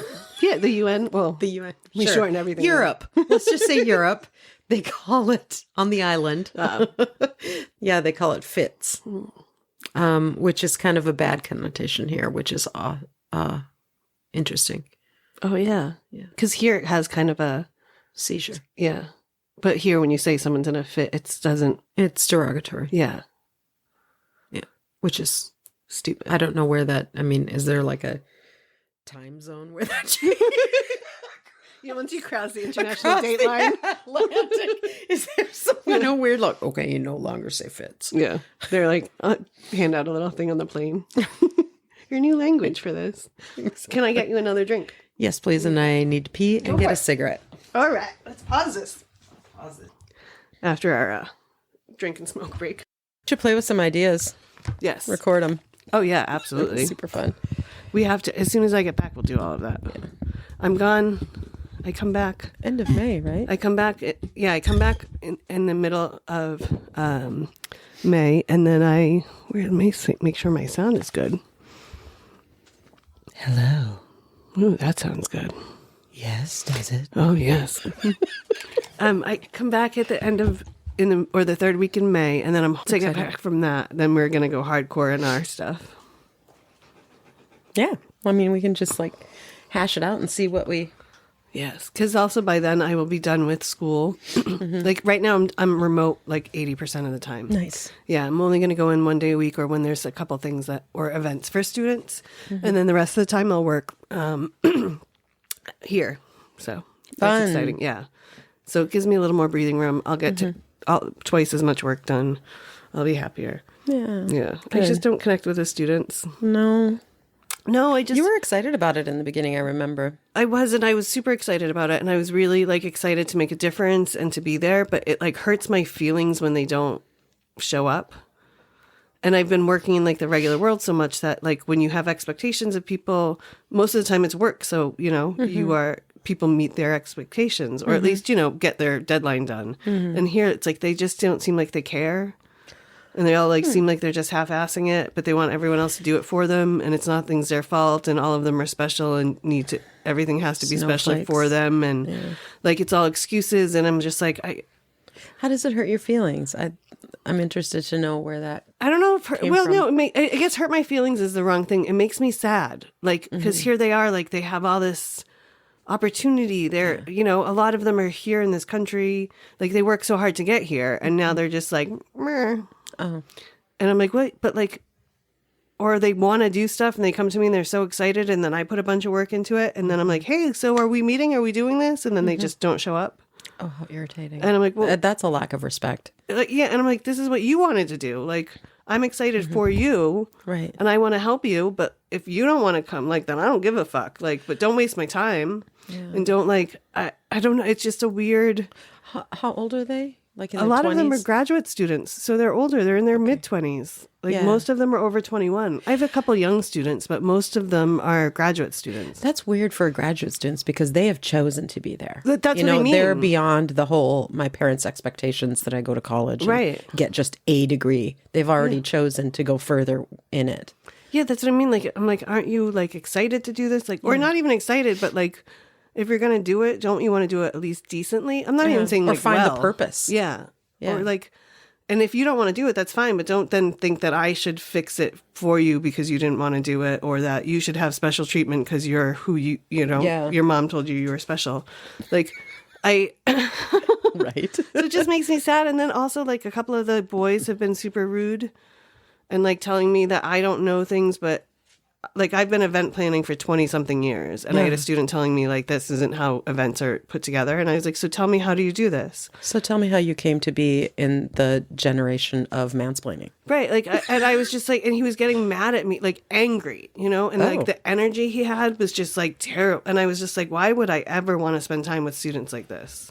Yeah. Like, and I was like, whoa, like, yeah. And I was just like, it's not filling me up. Mm-hmm. And I just was like, I don't want to do this. It makes me sad. And I don't want to spend any more time in something that does not bring me at least some joy. Absolutely. Amen. Yeah. Like, my life is too short for that. And I'm not going to do it. Absolutely. So like, and I don't need to, like, financially it's great, and the benefits are amazing. So like to walk away from that part feels scary for some reason, even though it's only been 6 months, but to know like I'll be happier and I can make more money other ways. And I have plenty of opportunities coming in that it's like, I can just take that leap too. And I'm still in that space in my life where like I'm, not rich, but I'm comfortable. And I have that. I can still take those opportunities to be like, okay, yeah, like I'm going to put more time into this. I'm going to put more time into building my own career. The tours, do more of those. Yeah. That's super exciting. I mean, not a lot of people see that so young, and I know that we're not super young. Right. But it's refreshing to hear people say, I want to lead with my passion, and not just do a fallback. A fallback career. Yeah. Because once you do start doing the fallback, that's where you're leaning on it. Right. Yeah. Oh God, I totally hear that. And I get it. Like, I get why people stay in the comfort because it feels safe, and it's, and the unknown is scary, but I'd rather have the unknown than the monotony, and to be half-assing it and miserable every day. I don't want to do it. Like, The part that scares me about that is, and I've considered that too, but the stability of a paycheck, and the stability of health insurance, because I've got some pretty deep health concerns, and so do you. Right. Yeah. So, have you? Well, I'm sure that health insurance is like at the top of your. It actually isn't really. It should be. And in this instance, I have kept it in there because knowing that I've had this great health insurance was like a warm blanket. I had been still carrying my disability insurance. So I still had it in case I need it, but I haven't used it. I've been very anti-doctor for the last few years. And I don't want to be. It's just that, looking over all the stuff that I'd been through. Sorry. Scared the dog out to hell. He's now a hound of hell. Yeah. As long as he doesn't start thinking he's on the podcast, we should be okay. He's so cute, and those eyebrows are everything. They're everything. And he's lucky he's cute because he's been a huge pain in the ass. Aw. I love you, so though. sturdy. He is. Okay, maybe we should stop looking at him. I know. But I haven't. I've been so very anti-doctor and very anti, like, Western medicine. Like, I've been going, like, I'll just, scrape the money together to go get an acupuncture or a massage or... now, see, we're not looking at him. Now he's whining. Yeah, that's... But with my change, yes. One of my other jobs, because I work 2 different positions for them. Oh, yeah. But because one of them I'm a contractor for, but since I'm still in that family, the owner was like, we can help give you insurance here if you need it. So if I leave one, I can actually go on the insurance for the other. That's fortunate. Yeah, it's like, I end up paying more. It's like a less good level of insurance, yeah. But it's still insurance, so... Yeah. I'll do that. That way I have that. And I'm just trying to be a responsible adult. But live happily and follow passions. But still not. When I moved out to California, I made myself 2 promises. One, I wouldn't put money in the pockets of someone that didn't do good in the world. Oh. And 2, I wouldn't stay in anything that didn't make me happy. Those are like crucial life lessons. Yeah, my life is too short and too valuable to be miserable. Like, I deal with too many other things that I can't control being miserable in. So anything else, if it does not, like, even with people now, like, if you don't bring something to my life, if all you're doing is taking, then I wish you all the luck, but I'm not going to put effort into that. Right. Like, I'm just finally finding my boundaries and standards. You're so inspiring in this. It's like I look around the room and you've already made a bunch of changes. Yeah. For your podcast to turn into video. Yeah. Which is super exciting. And I'm super scared to do it, but I will. Why are you super scared? I just don't I hate my picture being taken. So to think about being on a video all the time feels very, it's the next level of uncomfortable. Exposing. Yeah, and it's another level of exposure. It makes me more recognizable. It makes me, I get nervous when people, even now, I was just talking about this with Steve the other night about how being a bartender when you're out, people will be like... I was just going to say that to you. It's like having a conversation with you out in public it's a little challenging because people recognize you. And as a bartender, you're everybody's best friend. Right. It's the same with Sandy. Yeah. If we want to have like a good conversation, we have to go to her house, my house, off the island. Yep. To someplace where nobody knows her. And, it's too bad. But, that's the life of a bartender. Right. And that's, I'm starting to, or, hopefully at some point I will this will catch on and kind of be popular. And so more people will listen and more people will get to know me. And that will happen more possibly. I mean, maybe not more people that kind of, spread out and everything like that. But with all the content that I'm going to start putting out, like eventually that'll happen. And that's my biggest drawback. Like, because it's not really about me. It's about kind of more the message. Like, I don't, the thought of being famous is something that I've like never, no thank you. Like being in a spot, like I barely like talking. I barely like being recognized now. And also because I want to make sure like I remember that person and I like know them and I, you're see a sensitive them being. Yeah. And it's like trying to figure out how to be okay with rum that. and Coke. Yeah. Your name's not Dave. You're rum and Coke. Yeah. Like the other night I was at a party meeting some people and I was just like, I'm so terrible at names. I'm sorry. Like, I'm not going to know your name, but like, I'll go get you a drink in 5 minutes because I'll remember that you're drinking red wine. Like, I don't, Isn't that crazy? But like they were kept asking about me and like wanted to know more, especially because my trip is coming up. So it was like you're at work. Yeah, and they were kept like wanting to talk to me, and I was just like, okay, now is it over about me? Can it be done now? Yeah, can we go back to you now? You and I get along that way because that's what I like to do is I like to ask questions. Yeah. I don't really like to talk about so much myself. I love hearing about people's life and, what drives them and what, is important to them and what led them to that particular thing being important to them. Same. It's just kind of the dig whole thing into with that. this Yeah, podcast. I know. It's like, tell me everything. Tell me everything. Everything. How do you operate? Exactly. Even like to this conversation, I feel like I've talked a lot more than normally on podcasts. But it's also because we're going to be doing this probably more and more. You mean with the episode with me? Yeah. Well, that's because you're faced off with somebody who also likes to ask questions. I know. But that's why now we'll have like our side project that we were talking about. Yeah. And then we still have to talk about your big project that you're working on. So, but yeah, it's like, oh wait, am I still talking too much? Should I be putting it back more on you? You know, but it's also, But this is what's good about your podcast is that it's always a conversation, right? That it's always like a two-person round table. Yeah. You know, and it hopefully will stay that way. And where, most episodes, I'm hoping to learn more about the other person, but also like when it's, appropriate to share things and to talk about them, like I'm going to put it out there, Yeah, totally. That's kind of the whole purpose of it, is to be honest and raw and share the hard parts, because that's the part that everyone gets tripped up on and everyone feels so alone in. Yeah. And really, like, you are, but the truth is, really, you are alone in it. Yeah. Because no one else really gets your experience and because they're all looking at it through their lens. But it's also like we all go through the similar things. So we all understand each other way more than we think we do. And we're not really alone in it at all. That's so true. Like, it's such That's a so mind true. fuck. Like, It's not a mind fuck in the sense that it's fucking beautiful. Right. Because you can find something in common with, the most random person if you just give time to each other. And like you say, there's not a lot of time in this life. No. And We so waste when so much you get that with someone one-on-one, even if it's just brief, like in a bar, just, hey, I meet lots of people in the bar and I talk to them. And so I don't necessarily invite them into my inner circle. Right. But I love getting to know anybody, even if just like, hey, what are you doing tonight? Right. Something stupid like that. But I am curious about what drove you to do a podcast then. Was it the idea of getting to know people, or was it like an idea that you've had since a really long time, or both, or what?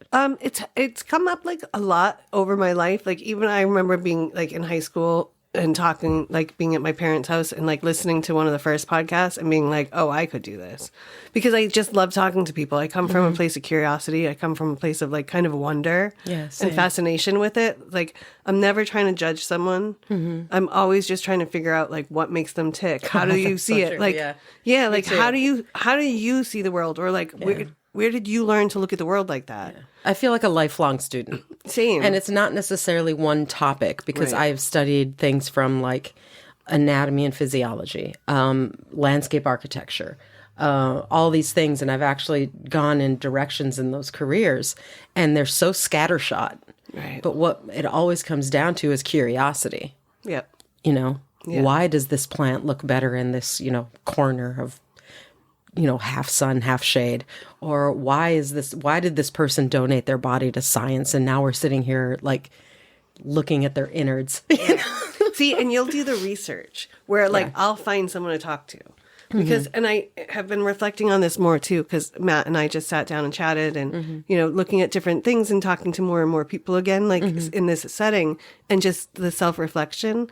I think sometimes I don't like to go and do the research because reading can be hard for me. I have terrible dyslexia. Yeah. I have ADHD.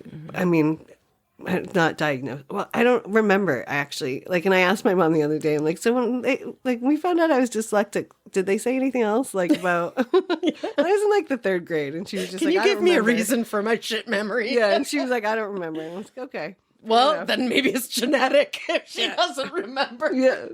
But like one of my friends, she's 2 kids, and like her husband's has terrible ADHD, and then she was diagnosed, and she's like, so she's in it, she just went through it with one of her kids, and so she's like, oh yeah, this, and she was just like tabbing me for like, we were talking about it. Wow. And I was saying like, oh, I probably have it, and she's like, oh yeah, well, because this, and then she asked me a couple questions, and she was like, oh yeah, that's it, and that's it. Yeah, because when I was here last time, you had asked me if I was ADHD, if I thought, and I said, no, I don't think so. Right.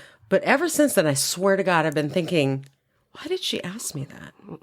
Well, because there's some things that you were talking about that I think are probably symptoms of your epilepsy that mirror ADHD. And some of that memory stuff I was learning has to do with some of that, or some of my memory stuff might have to do with that I have ADHD. So I'm not really tuning into everything, because I'm not tuning into the smaller things because I'm tuned into everything. Well, but that's why having a podcast is perfect for somebody like us. Right. Because I don't have to stick to one subject. Yeah. I did research for a podcast at Kaiser, and it was always about, the medical industry, all these different things, which I'm very interested in. Right. But, then I would want to go and talk to a painter or, somebody who did, event planning or, a DJ or something like that. Right. I would want to talk to all these different people. And that's perfect for ADHD because it's like goldfish brain. Yep, exactly. And I'm guessing at that. Yeah. I'm guessing that goldfish that's something we got to clear up with Matt. Yeah. Matthew. Maddie. He has like a whole list going. So we recorded the other day, and I asked him if he listened to it. I said, I need you to listen to it and sign off on it. And he said, just publish it. It's fine. He's like, I'm not worried about it. And I was like, okay. And he's like, but you're going to release it as part 1, right? Oh my God, hilarious. Yes, I am. Because he went home and he researched a bunch of shit that he said. And if he thought that something was inaccurate, he's going to want to come back and say, oh no, what I meant to say was. Yes. And then we were talking about, because he's going to write my new intro for music. Nice. He was like, we can write it on the pod. And then we were talking about, he was asking me about kind of my musical taste. And he's like, oh, you're more like hip hop and rap and stuff than you are. And I'm like, yeah, kind of. I lean that way. I said, but I'm also here and there. And we were going over it. I'm like, I'm also terrible. Like, I get to sing you every word to a song. I won't, because I'm terrible at singing. But I would know every word to the song and not be able to tell you who sings it. No, absolutely. I have no idea who sings it. Yeah. I have no idea what the actual lyrics are. I just make them up. Well, see, I'll know most of the lyrics. Yeah. I have to listen to a song multiple times to understand what the lyrics are. Yeah. But I'll have no idea what the name of the song is or who sings it. Oh, no. Yeah. Or what year it was written, blah, blah, blah. Yeah. He knows all of that shit. Yeah. It's the weirdest thing. Yeah. It's like, this was The Faces back in 1972 and blah, blah, blah. Yeah. Huh? I've learned so much about music through him and Tim. It's like people that I never knew existed, artists that I didn't know. And all of a sudden I start listening to them and I'm like, holy shit, this is great. I'm around all these musicians now, Matt, Tim, Jordan, countless musicians, and they're always telling me these people. And then, of course, I have to go back and go, oh, I remember, I have to Google it or something. But whatever, it's fun. Again, lifelong student. Yeah. Learning. Yeah. So we were talking about, it was so much fun. But speaking of new projects. Yes. Let's talk about your new project. Okay. Because it's very exciting. I will soon be on it. You will. Yes, you will. You're going to make something that I don't want to reveal to the world. Yes, no, we're going to keep that for your episode. We are, because I do have almost all the ingredients in my house. So when I get back, we can do it. Siobhan will be cooking for us. Yes. But so, why will I be cooking for you, Ana? Because I focus on, it's called Tradition Cafe. And I focus on people who want to either dive into their cultural heritage, it's kind of geared toward Americans because we're supposedly the melting pot. That's always what's said. So I'm curious about people's backgrounds, even if they're not curious about it. I want to know. So I'm going to want to know why they're not curious, why they are, where they're from, what are the customs. I like traditions and customs, and whether it's cooking or dance or music or whatever. Or we recently filmed, which you were in, an episode of. I'm just a background character. No, fuck that. You come in and you talk. But it was international cocktails, and it was great because it was Portuguese, Scotland, Ireland, Mexico. No, not Ireland. Mexico, Dominican Republic. Okay, so it was 5. Oh, England, not Scotland. Not Ireland, Scotland. Yes. I mean, Scotland. There we are. Goldfish. Okay, so wait, I'm going to go in order of where they were sitting. Cecilia was Scotland. Paul was Portuguese. Yolanda, Mexico. Mike, England. And Rachel, Dominican Republic. And me as well. And you were gracious enough to be the bartender. Everything was amazing and perfectly balanced. It was so great. So fun. And I'm having a really hard time, coming down to the editing part because there's so much good conversation going on. But yeah, so I'm just curious about everybody's cultural backgrounds and traditions and stuff like that. So it's really super fun. I mean, it plays into that whole lifelong student. I've always been interested in multicultural things because where I grew up in South Dakota, we didn't have anybody of our own culture, Dominican, and so we just built this family of randoms, random immigrants, and so we would have dinners or like Christmas buffets with there was a Chinese couple who would bring the doctor who was the cook in the family, and so he would do all the cooking for that. And then there was an Indian family, and there was Pakistani, and there was Mexican, and there was it was all these really beautiful mixes, right? And then my mom is Dominican. But she also liked to cook Greek and Italian and French and, all these things, and Korean and all these things. And so I like to say that our buffet tables look like a relief map of the world. It was like a cultural or a culinary relief map of the world. It was really great. It's such a great experience to have too, to be able to experience all those cultures in your home and to be experiencing all that food and yeah. I mean, in South Dakota, we didn't have the people that we met and bonded with were the immigrants, right? Because they were in the same boat as we were. Pun not intended. Oh, whoopsie! That one snuck right in there. Edit. They were in the same situation as we were, not finding their own culture and stuff, so we had to makeshift one.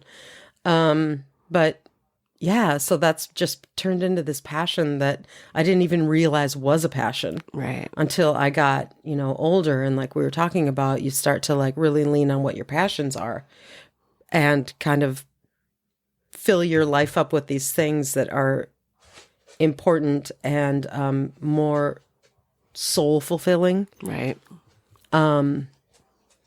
Yeah, so this is it's a passion project, and I'm not going to be able to quit my day job, but it's fine because I have so much drive with this one, right? That the thing is though is that this is totally like the videos right now are totally beta. Yeah, but that's okay. I'm having to figure it out from the ground up, editing, all that stuff. But it's like messy.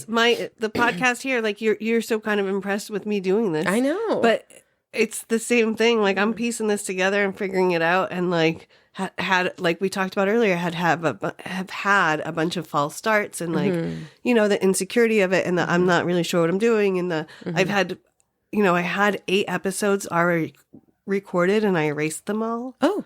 I pressed the wrong button and I formatted the wrong thing and lost 8 weeks of work. Yeah. And at that point I was like, I'm going to quit. That's like a sign that I shouldn't do this anymore. Like, but then I'm like, those conversations keep coming up in my head. And I'm like, all right, now I want to go back and re-talk to those people. Oh, good. And hopefully I will get to talk to most of them again. And, the episodes that have been out, people like you and other people have given me such great feedback on them, and they're really enjoying them. So it's like, all right, well, piecing it together and, doing it in my spare bedroom is working. Yeah. So I'm going to keep doing it, and I'll slowly keep getting better, because it's like, just fucking do it. Yeah, totally.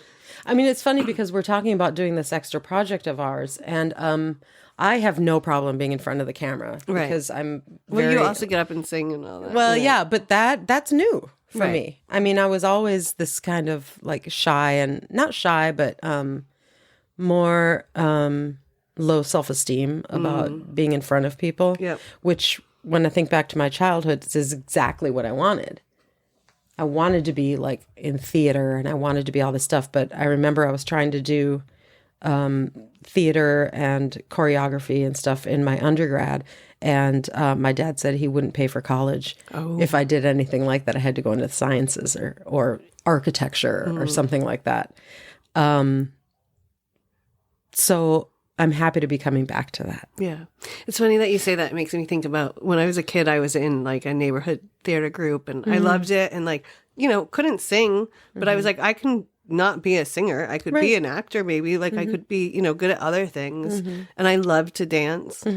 But it was like, I didn't know that. Oh, we need to talk. yes. You know what it is? The worst part about dancing is I would like to take a dance class, but telling you that makes me scared because then you're going to make me do it. I am going to make you do it. I just have to hear what kind of music you're okay with. Well, Raul and I had like joked about Swing? doing either a swing or like there was a couple that did this like ballroom dance that I'd sent him and I was like, this is funny. We could do this. I used to do that. And I know, it makes girl. me scared. Why? Because my coordination now, I have rhythm, but my coordination is still really off from my neck injury. Yeah. And so I get frustrated because I can't get my body to do what I want it to do still. And so it's just because I also suck at it, I don't want to do it. I bet you don't suck. I bet you I do. But I have rhythm and I promise. So if I work at it, I wouldn't suck. Right. But I don't like to do homework. And Matt is doing homework. Oh, God, I love homework. I do and I don't. I love being organized. I like doing some research, but when I have to do something, when I'm not good at something, it's the first fucking time like fear. You know what I mean? Yeah. And it's the fear of sucking and looking and being embarrassed because I'm insecure about not being good at something. Well, I mean, I have all kinds of advice for that because I used to work in a ballroom and I used to teach bachata and merengue. It's all about who the teacher is and going with buddies. Yeah. Is great. If you go with someone, I don't know if you want to be a leader or a follower. Well, I'm terrible at letting someone lead too. Like every dude that I dance with, like especially when they like then maybe know how you want to to be dance, a leader. Is like you got to let me lead, and I'm like I don't know how to. Yeah, that's a control thing. Yeah, but it's also that's the misconception about dance is that the follower has to just give up all control. And it's not true because let's say your leader gets off time. As a follower, you have a lot of power to get them back on time and just make it look like you haven't done that. You know?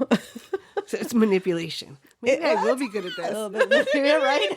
Maybe it is a little bit of manipulation. I didn't think about it that way. I think it's more like, and then there's a lot of responsibility put on the follower to make it very pretty. Right. But a good leader can do that too. A good leader can make it look good as well. So we have a lot to talk about off air. Oh yeah, I took a ballet class just recently, and it was terrible. I was like, my feet are like, I need to do it to get my feet stronger. Like it's a good way to get your feet stronger. Yeah. But like my feet kept cramping during it, and like, oh yeah, terrible. I mean, you're 40 what? 40. I'll be 44 next month. Yeah. I mean, when 40 rolls around, it's almost like a door shuts and it's suddenly all this body shit starts happening. I also was in 2 different car accidents that each one of my feet have been destroyed in. Not destroyed, but like damaged. Yeah. But I think you're right. I think that, dance or like a slow dance would be good for you. And definitely don't wear high heels. Yeah, I do love them though. Oh God, I do too. I wore some the other day and like then my quads hurt the whole next day. Were you in a bar where you had to squat over a toilet in high heels? Yeah. I actually took a bunch of pictures. My friend Eric just got married to this beautiful woman. And so they got married in like a, small ceremony. And so I did all their photos. So I was like squatting in my heels, to get like the angles and stuff. Yeah. Oh God. And like the next morning I got up and I was like, I was like, I haven't squatted in heels in like 2 years. Wow. This begs all kinds of questions. Well, you'll have maybe to we should take a pole dancing class. Oh, we can. I have tickets for that. Like, wait, we talked about this ages ago. I took one night, and then the girl that was the instructor kind of was like, "Why are you here?" Oh no! And she didn't mean it in a bad way, and I was kind of super stoned, so I was probably more insecure than regular. But because she was she caught me moving away, and because she had said to us at the beginning of the class that she had a shoulder injury. And then when I was moving, she was like, "Oh, do you have a shoulder injury too?" And I was like, "Yes." So she's like, "What'd you do?" And so I was like, "Oh, and I explained my brokenness. And she was like, "Oh, okay. So like, are you okay to be here?" I'm like, "Oh, yeah, it's fine. It's just, there's some things I can't do." And then we were like, she was teaching us about how you like grab the pole and you turn. And on one side, I'm all right. And then on the other side, like I wouldn't. Sexy. I wouldn't give all my weight into my grip. And she's like, no, you just have to really let it go. And I was like, yeah, I can't do that. And she was like, what? And I was like, I don't have the faith in my hand to, like, I can't feel my grip enough to know that it has it. So I just will. And she was just like, okay, well, you can just do the other side. And I'm like, yeah, I know. I'm just, like, also, like, I'm going to push my body a little bit. But she was just like, are you sure you should be doing this? What would your stripper name be? Eileen. You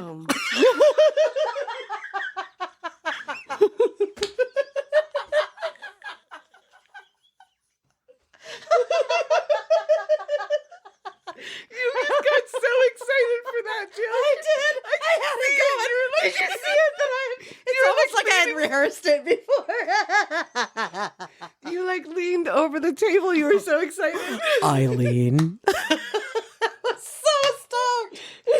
Oh my God. Corny. That's so corny. That is perfect. Maybe that's where we should. We should tell everyone to look out for Tradition Cafe. It is coming. It is in production. It is traditioncafe.com. Yes. It'll be on the socials. We'll link it in. I'll be on it soon. Yes. Then you'll definitely see me on video. Yeah, actually, yes. We did the international cocktails, like I said, but you're also going to be on one, and I have yet to figure out what to call it because I'm like a title nerd. My episode? Yes. Oh, I think it'll come in there because I have it'll happen. We're going to have to, well, we'll talk about that off the mics, but I had I'm going to have a gift for you for that. So I love that you've thought deeply about this. I haven't stopped thinking about it now. We'll tease it. I'm one of the people that I am not very connected to my cultures and my kind of home origin. Mm-hmm. And it's been coming up more and more since we talked about it in my life. Yes. And your interest in it, you mean? Well, my interest in it and more and more people have been asking me questions that I don't have the answers to that I should. And some of that relates back to what we've talked about a little bit about that. Yeah. So we'll go into a full dive on that on your episode. Yeah, because I remember when I first asked you to be on it, the reason is that you said you had no interest in it. Right. And so I was like, okay, now I got to talk to you. Yeah. And so we'll get into that. Yeah. All right. Awesome. So I guess we will see you in the cafe. Yes. See you in the cafe. All right, y'all. Thanks for joining Ana and I today. Go look for her on all her socials, follow and like us, and get out there and find your joy today. I love you. Love you. Bye. Bye.